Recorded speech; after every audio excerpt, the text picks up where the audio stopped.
Welcome to another episode of Greenwald BC's podcast, What the Builder Knows. And with me today, I have a realtor for you, Shelly Kemmerling with Coldwell Banker Mount Pleasant Realty, correct? Yes. All right. So Shelly's an expert in her field. And Shelly, tell us a little bit about yourself and how you come to be an expert. So I have been in this community a long time. I became a realtor in 2015, joined Coldwell Banker. Really kind of jumped in the deep end in 2016 and haven't looked back.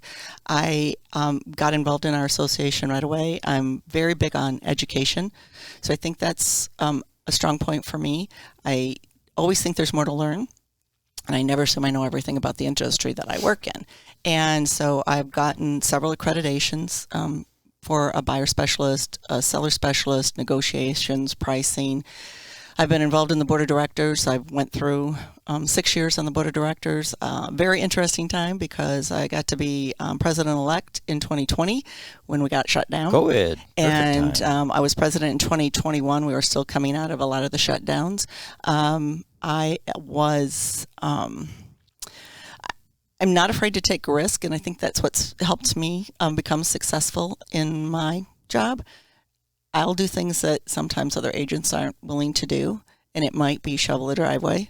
It might be my real claim to fame is I climbed down a roof and helped scrape some moss off so That's that we could get job. it to past and underwriters. Well, there weren't any builders out there at 9 o'clock at night. I've been in crawl spaces under manufactured homes to get serial tags because something wasn't done right when it was set down. So I think that has led me to a lot of the success. I've also worked in an established business here where I made a lot of contacts. I'm an old girl, but per se, even though I'm new to real estate, so I've been in Mount Pleasant since 1987. So, yeah, Mount Pleasant Realty's obviously been around a while, and it's always good to join a firm that has a lot of other people that are great to learn from, be mentored by, and get a lot of contacts. So what I heard a lot there is you're very involved and that you care a lot. And those two things are what makes people, I don't care what profession you're talking about, makes you relevant and makes you very focused on the client you're serving, whatever you're serving. So I have a few questions for you today. Okay. How's that? Yep. So What the Builder Knows tries to just educate, entertain, and inform, and we bring on experts to try to help update our community on current events, things that are happening. And so I'm going to pick your brain about a lot of things that might be realtor happenings. So if I'm a buyer, what do I got to do to get prepared? Like I've heard it's kind of competitive out there to be a buyer right now. What should I do if I'm thinking of becoming a buyer? What do I do first to make sure I'm ready to be a buyer when I start looking? The first thing you do is talk to a lender. Absolutely. You need to make sure your credit score is in place so that you can be competitive. You need to make sure you're shopping in the right price range and know what your budget can be so that when you come to me, we can start looking and we can be aggressive when we get ready to write an offer. If we have to wait for a letter of qualification, we may miss the bidding opportunity.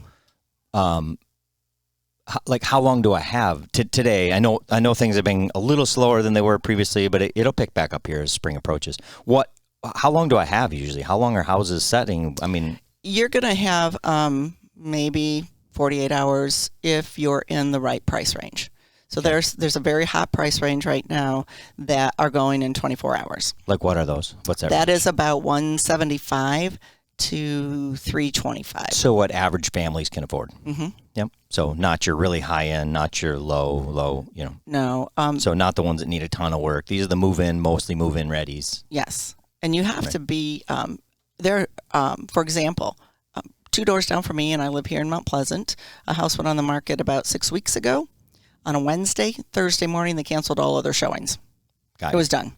If you're not ready with that pre-qual letter, you can't even write an offer. So, I mean, I've always thought it's right for people to buy when it's ready for them. Don't buy what you're not ready for. Yes. There's a whole life lesson on that. But so if you think it's your family's time to buy, change, move, whatever, then see your lender, get your house in order, make sure when you call on that first showing, when you flipping through realtor.com, you see the house you want, whatever. When you make that call, you could say yes this afternoon or tomorrow morning. Yes. You need to be ready for that if you're in that 170, 320 range. Perfect. So say I get a house and I'm like, well, I think I want it. So we write an offer. That's what you do. And then there's an inspection process, right? So yes, tell me about that. I always encourage an inspection. Buyers have the right to waive it. I don't encourage that. We want to go in and look at, and the things you can't see when you walk through the house. Sure, you can see the carpet. You can see if the door's falling off. You can see if a window needs... I mean, you can see some of that. And so that's how I coach my clients. When we go to an inspection, we want to know what's going on in the crawl space because nobody ever goes in their crawl space. We want to know what's going on in the attic. Do they have bats? Do they have mold? Has there ever been a fire? Those are all things that sometimes they find afterwards, and we've written the offer. And I encourage them to look at safety items that are damaging. And if a good inspector will ask you what kind of financing you have, because there are things that some types of financing won't allow and some will. So we work together as a team to pull that all together. And then we ask for those things that we need to have fixed or price reduction. So we write an offer and we say contingent upon an inspection. Yep. The inspector comes 3, 4, 5 days, whenever you can get the inspector. And then we have a day to look at that and say, you know, okay, we'll continue to buy it if you fix these things, or maybe nothing's wrong. I mean, sometimes nothing's wrong. So, all right, well, let's flip on the other side. So I'm a seller and I want to sell my home. I'm thinking I need to sell my home, or it's time for me to sell my home. I sold a home that we had lived in for 18 years last year. I raised my family there. We did a pre-sell inspection. So I hired a local guy here. David Roman was his name. Yep. He came in, inspected my home, and I did that. So I had built a house, and I thought it was a pretty good house, but I knew that David could find something wrong. And if so, let's get rid of all the objectionable pieces first. And he found a couple things, which, you know, plumber's toilet never gets serviced, right? Builder's house is the same way. So David told me the 2-3 things that people are going to look at. So we took care of them. So by the time that we ever listed and got an approved offer, they did their inspection too. There was nothing, right? Perfect, you know. So there's the inspection is a protection piece, right? Kind of like any other piece. So you guys always say you should do that. And are inspectors still really busy? Is it hard to get them, or they're not as busy right now because we are in a slower period of time? I believe that the inspector's worth every penny. So an inspector could be $300 to $400 depending on the square footage of your house. Sure. And that could save you $10,000 down the road because they found a problem that you were able to negotiate to get fixed. Or it's a $300 peace of mind that you don't have a problem in there that's going to catch you. And I believe in pre-inspections. It's not always easy to convince sellers to do those, but it is an easier path to close and sell when there aren't a lot of hurdles to jump over in the middle of the negotiations. And it takes some of the stress out. So you might go into it knowing like, the inspector says my roof's about time. Well, I know that. And so I know I'm either going to negotiate for it or price it appropriately. Right? Exactly. And the other thing for a seller is that they may be very qualified, know how to do what the inspector finds. Maybe it's switch out a light. So they could take care of those things. They can take care of it. If they wait until they're in the middle of a contract, that inspection request may come back that they have to have a licensed professional do it. Right. Even if it was something they knew how to do, it won't be acceptable, and you have to provide a depending receipt. on the financing. Sometimes the financing requires, we've been at and it will be ultimately cost them more to do the same thing, and it's frustrating for the seller. So in our case, where there was dual inspections in the house, it wasn't a waste of money. No. Not at all. Where both parties were protected by their own. I mean, we actually offered our inspection report and said, you're welcome to look at it, but by all means, if you want another one. And they did. They took another one, and good for them. And yeah, it all worked out. It's really buyer beware. Sure. For that. Sure. So you said it's a little slower now. Now, it's, in my opinion, and you tell me if I'm wrong, it's a little slower because there's not the inventory, and then the rates have went a little higher, which puts some people on the sidelines. Yes. But it's not like houses aren't still moving. Right? No, houses are moving. It's it is really because when they come up, they don't have a lot of competition, and you might have 10 or 12 buyers looking for each one of those houses, and it gets a little crazy. So it's a supply side issue still. It is, and the rates are a good example. March numbers were down. We might have, to put a perspective, we have about 200 agents in just our association. A year ago in March, we sold 80 houses. 2024, we sold 54. That's a lot of agents with nothing going on. Right. And it was pre-rate increase in 2023. The market hadn't really hit that 6.5 to 7.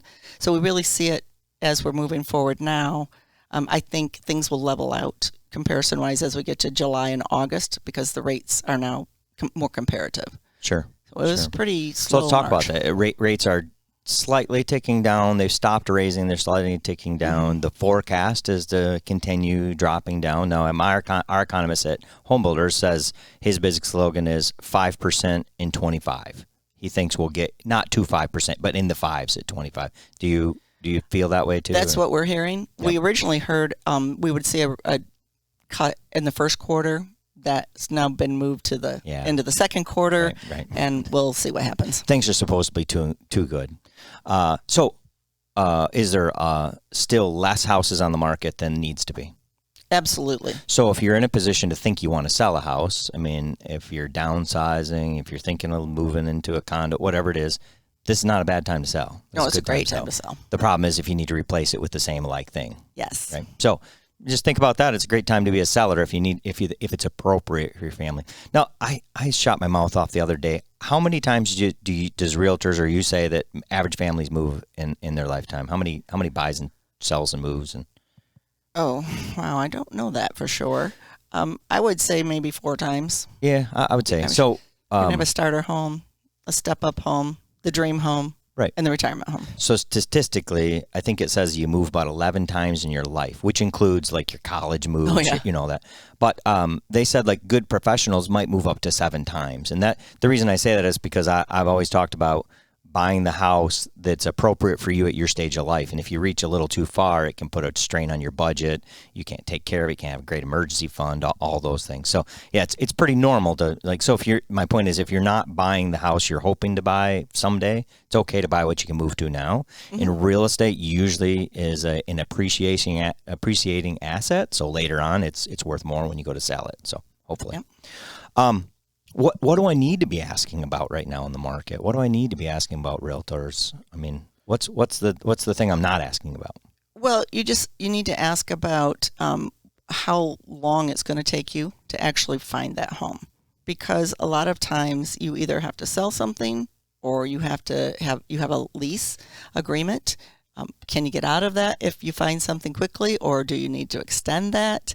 What type of down payment are you really going to need to get in? And what type of financing is going to be your best option? So when you say I should talk, first you said I need to go to my lender, but are you saying like I'm a buyer, so I should find myself a buyer's agent? And I believe, yes, absolutely. So don't just start looking at houses. Find a buyer agent. Somebody's going to work for me, with me. Yes. Understand what I can do, can't do, you know. Yes, I've had some people come in, they're first-time home buyers, and we're putting them on a path. And after they've talked to me and we talk about all the steps and they talk to a lender, they figure out it's not the time for them to buy. They're not ready yet. They're not ready yet. But they would know what the steps are to get ready. Yes. Maybe it's a year, 2 years, 5 years. Right? Yes. And it's a process to get there and get ready. And I tell everybody, it sounds great and you want to buy the house, and payments are usually still going to be less than rent in our area. Not every area, but definitely in our area, to get what you want. However, you don't want to bite off more than, you don't want to be house poor. I never encourage my clients to be house poor. I want them to buy something they know they can afford and they won't regret it 6 months down the road, and not spend more than they can really sustain, because buying the house is one thing, but maintaining it is the other. Yeah, and hopefully these are long-term decisions. Hopefully you're staying there like at least 3 to 5 years, whatever. You know, I mean, I mean, statistically, in a lot of our small towns, we live in our houses a lot longer than that. Some people like to move. I don't like to move, but yeah. So hopefully, it's at least suits your lifestyle for the next 3 to 5 years, right? And so I think though, at least on our side, on the build side, the remodel side, it's very emotional. I'm sure the buy side, it's emotional too. And so you want to know your guardrails before you go look at that first house, and the emotions kick up, and then the sense of urgency kicks up, and you maybe make a mistake you really shouldn't have made, right? Yeah. What I find is when they first get pre-qualified, they get very excited about shopping, and they think, maybe they're going to look at 5 or 6 houses and that one's going to drop in and they're going to get it. That's not true today. And I also tell people it's expensive to move. It's expensive to build. Sure. You don't want to just like it. You need to love that and see yourself there for a while. It is outside of 2021, maybe 2022. It's really hard to be in the world that my parents were in, where they could buy a house and 3 years later turn around and make money on it and get all their equity back out. That happened then, but it was a rare piece, and it's not going to happen again, I don't think, for and a like I while. said, there's a lot of expenses. But the other side of it, home ownership is a great tool to long-term wealth building. It's a great tool for stable communities. And, you know, that's when you own your home and you stay put, you move half as often if you own a home versus renting. So you tend to know the neighbors more, your kids know the schools more, you know, so there's upsides to it, Right. but you need to make sure that fits your family and your lifestyle for the next, I say the minimum 3 to 5 years, but I'm not likely to, I was there the last place for 18 years. I'm not likely to. I've been move in my again current for a house while. since 2002, and it's my Yeah. second home in Mount Pleasant. Exactly. So, and I'm in the same neighborhood. So, we're sitting here in our Mount Pleasant office right now talking. Our company is all across the state. People might hear this all across the state, but like, what's our like median, either average or median home right now in our market? What's So in Mount Pleasant, it's around 200,000. 200,000? Yes. It's a little, I looked specifically in Gratiot County and Isabella County, just to see. Gratiot County is a little closer to maybe 190, just a little bit smaller. And they sell fewer houses in that county in a year.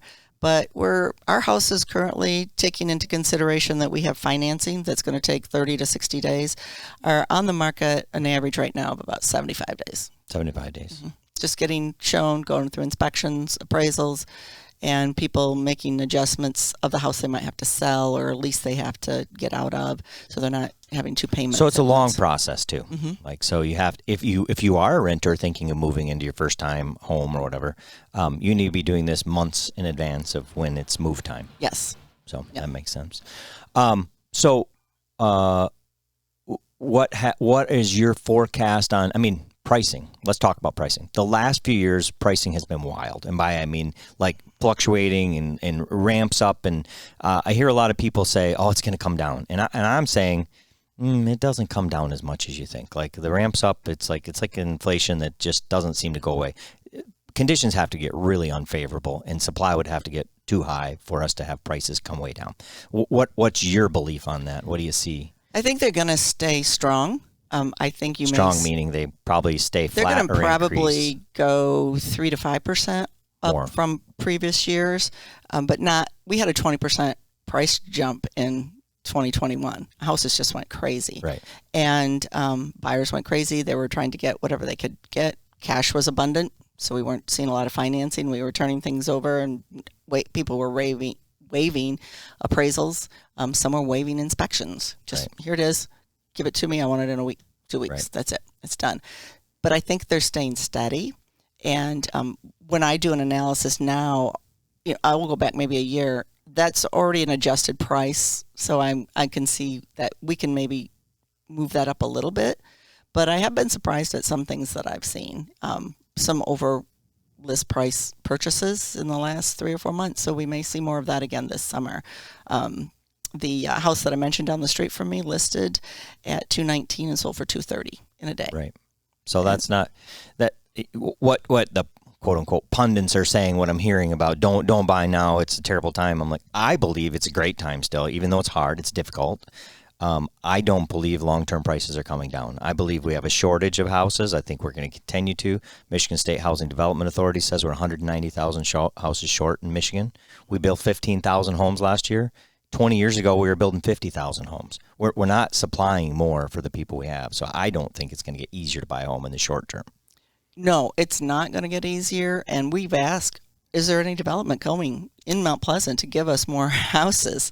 But well, let's talk about that. I don't think there is, and let me tell you why. The what people can afford in Mount Pleasant, based on the jobs, the average family income. For our company, we really don't believe we can build a house for less than $500,000. That's the ground zero for really good house, right? But, Right. And if you see these others on the market, and I won't name their names, but there's good builders that build more speculative housing for sale, right, in these neighborhoods. They're in the 400 range. They're in the high 3s, low 400s. Right. And I'll be honest, they're not moving quickly, for one, but they also are not making money at it. I mean, I know these builders. I know the people that hold the land, and there's no meat on the bone there for them to drop 50,000 off. There's just not. So I don't see a lot of development because, frankly, if there was, we'd be all over it. We'd build 20 more houses, right? But there's not, because the cost of construction is way higher than the cost of buying one right now. And so even though you feel like that $200,000 house is too expensive or that $300,000, it's a deal. I mean, it is. It is a deal. And not the house that I sold, I built 18 years ago. I honestly, if I built that for somebody else, knowing what's in it, knowing what I have, I mean, we had the pool, we had the irrigation, all the stuff, you know, the triple pane windows, because of course, as a builder, I mean, that's a $750,000+ house, and we sold it for less than $500,000. That young couple got a great deal in my mind, but that's what the market was worth when we sold it. We had to sell it for what the market was worth, not what it cost to replace. So that's why you're not seeing development, unfortunately. And we're just doing things to add to the cost of the house every day. Well, part of that also is if you are a buyer and you can get yourself into that home, that $400,000 home, you very rarely have 20% down. And that's what they need with a lot of building. Right. We talk to the lenders, why aren't people building? And a lot of it has to do with their appraised value, the cost to build right now, their down payment isn't enough. So the spec homes can sell because they're already built. The risk is gone. They can come in with 5% down, 10% down, and they can buy that new home. And I don't mean this as any offense to any builder in this area, but there are people who build to live in their home and people in houses that are built to sell. Absolutely. Different, completely different. And if you are a client of mine, you'll laugh if you hear this, because they know when I go through, and I'm especially looking at a high-end home, my big thing is solid doors. If have a client that's buying a $500,000 home, I'd like to see them have some solid doors in their house and not So I look at those things and I look at the nail holes. Are they caulked? We want the expectation that goes with a $500,000 house. So, but that's kind of a joke, because they'll look and they're like, "Hey, Shelly, look at the doors." And somebody just spent that extra to upgrade the house a little bit. And when we talk about the cost of construction, that's what we're talking about in our $500,000 homes. We, there's those things that we believe are non-negotiable, as high-end quality that lasts. We've historically built for people who are the move-up buyers, the last-time buyers. They know what services they know what they want. Yeah. So, no offense. Even builders, they know who their target audience is, right? So, and the other thing is, talking about that for financing, the reason you're not seeing a lot is we find that we have to find people with a lot of cash to build. Absolutely. So even if they need to finance, the appraisal is going to come in lower than our estimate, and they're going to have to be okay with that. We tell them right up front. And so little secret, we do probably 150 jobs a year throughout Michigan. We've probably done 3 finance jobs in 15 years. Okay. So we have to find cash people, because most people that need financing don't have 50% down. And if you already need 20% down, your estimate comes in or your appraisal comes in 30% under my estimate, you're going to be putting like 50% down, or some ridiculous number to a lot of people. So generally, we work for people that have don't need the financing, I guess I'd say. So we do occasionally, but so I think that's not the answer for a lot of people. The building route, and so you kind of get thrown back in this pool of, well, here's what's available. Right. So that's a tough thing. Why we're not building in Mount Pleasant a whole lot of more development. I think it's only going to get worse. You're not seeing lots developed. With interest rate on AD&C financing right now at the 8-9% mark, I don't think you're going to see a lot of developers buying farm ground and developing it out for a while. The interest rate is really a lot of what happened to us as well, is why we aren't seeing as many houses come on the market. Because if you're already in the 4-bedroom, 2-bath home, and you were thinking of going to that next, like, this is the home, this is the dream home, this is where we want to go until we're going to retire, you start looking at your interest rate, and you don't want to give up the 3% for 6.5%. Yeah. And that has slowed down a lot of that step-up buying. So I don't know if it's still the same, but in January, when I was with our economist, they told us that 84% of mortgages were at 4% or less in America right now. I don't know what the statistic was on 3%, but yes, they said, so many people, if they move, would have to double their interest rate, that it's just unattractive for them. Right. The upside to builders is we've been remodeling, because if you're in that place, maybe you need a bathroom, a kitchen, a roof, whatever, to make you happy. And so we've been doing an awful lot of that, which is, good for us. We take care of that. But it definitely has been an interesting time. Historically speaking, this interest rate is not that bad. It's as compared to Right. 3%. It's horrible. We got really spoiled there for a while. I mean, we're probably don't quote me on this. We're probably somewhere along the 50-year average for rates. I mean, I had rates at 10 and 12% when I was young. I mean, this is not that bad. Right. No, I mean, some people had 18% on their first home. Right. My first home was in 87 here in Mount Pleasant. It was 8.5%. My second home, when I bought it in 2002, was 6.75%. So it's really very relative, but a lot of people had their budget set at 3%. They could buy a lot more house. Right. And so we encouraged everybody in the middle of that uptick in interest rates to get with their lender before we wrote any offer. And we also had deals fall apart because they bought a house and they had gotten out of their locked rate and they could no longer afford that payment. Right. It made a huge difference. And I had a couple of buyers on my listings had to walk away because of that. I think, though, that, and you tell me if I'm wrong, but I think that if we truly are trimming down the interest rates over the period of the next 6 months, year, whatever, as it trims down, I think that's going to cause more competition for the houses that do come available. But it also may open up some people saying, okay, at this point I will move. I will give up my 3% rate and go to 5. I just wasn't willing to go 3 to 7, right? So, but I think it'll bring more buyers on than it will sellers. So I don't see the pressure on supply diminishing. I don't either. Our industry is indicating that if it gets into 5, everything's just going to go. I say we're off to again. the races. Yep. It's just really hard for a first-time home buyer to get into a decent house right now. Correct. If they come to me with a $125,000 budget, I can't get them much. Right. Not right now. And a lot of first-time home buyers don't want to buy a fixer-upper, or they just don't know how to do it. So they see it and they can't. And they have to be careful because they can get them in trouble because, there are some people that can put sweat equity and it works out, but there are other people that can just make themselves some messes. Yes. And then they get over their head and they hire people that maybe are not the most scrupulous and then they're just in a mess. So, no, you definitely don't want to go off and buy one that needs too much work unless you are ready for it. Right. So, one thing that was neat to me, first time I went through when I sold my home, and I know we've had it maybe 4 or 5 years, is this time of transfer. Okay. So can we explain to our listeners a little bit about this time of transfer? Because it's going to be still new to a lot of people. Yeah, it came about around 2019, and the Isabella Health Department, Isabella County Community Health Department, wanted to improve the water in our area.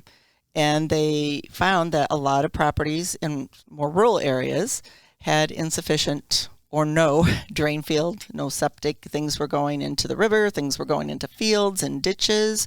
Houses had been handed down from family to family, so nobody was questioning what was going on there. And a lot of things were old and they weren't working the way they should be working. So they put into place the time of transfer, which really means at the time you transfer ownership of your home, you have to have had your well, septic, and water and drain field inspected by a representative of the health department, not just anybody. And they'll tell you, yes, you can now transfer this home to someone new. It's past everything we want it to do. Or no, and these are the repairs you need to make. And once those are repaired, then either a picture can be sent in to them or they'll go out and inspect it and make sure it's been repaired. And they're hoping to clean up the environment, and also it is a good protection for the buyer going in, that they don't have to replace a drain field a year in when they don't have an extra $10,000. So it's a double-edged sword because they're looking at the septic conditions. So this is not if you're in city sewer, but the septic conditions. They also test the water, the quality of the water in the well. Yep. So it's a double-edged sword because if it is a home that is of the lower dollar value, in this time of transfer inspection takes place, finds a problem with the septic, then the seller has the obligation to bring that up to whatever the requirements are, which may be a new septic, whatever. The downside to the seller is you don't get to pawn off stuff on the buyer, right? That might be a problem. The upside to the buyer is you have a system that at least at this time meets the requirements and will function. Yes. So you don't get into that $150,000 home that's already kind of a stretch and find out in a year that you need a $15,000 septic overhaul, or you have to find the cash. So there's an upside. The downside is it takes a little time. So again, when we did our pre-sale inspection with Mr. Roman, he's a I don't know what you call it, certified person. Yep, I've worked so with Dave. he did all of the septic. We pumped the septic tank. He like dug up pieces of the field. He inspected the rocks. He sent the water quality samples off. So we were able to present that to our buyers or potential buyers at the time. Like we took care of it. And I don't remember what he charged me. It was a few $100s. I don't remember exactly. Right. But then I had to pay the septic pumping and blah, blah. But so, yeah, it's kind of neat. It's good. It's a win for the environment long term, which I don't know anybody that hates the environment enough to do bad things to it. It's a win for the buyers, although there is some expense for the sellers potentially. Yep. And so it makes sure there's some burdensome stuff during your tenure of helping them that you have to negotiate through once in a while, because certainly out in farm country we do see a lot of septics that are not quite up to snuff. You know? We saw some houses that had to just end their sale. They couldn't. No one could negotiate who was going to pay for it. Right. So a buyer doesn't want to put any money up front on a house that they may not end up being in. A seller may not have the money to fix it. The health department has gotten better about allowing us to work through some of that as they've gotten more familiar with the real estate industry as a whole through escrow and holding. A lot of the guys who are going to put in a new well, they understand that kind of how it works, and they're okay to submit their bills to closing and not have to have it up front. Willing to hold on to it for a minute. And they just have to hope that deal doesn't fall apart for any other reason. Right.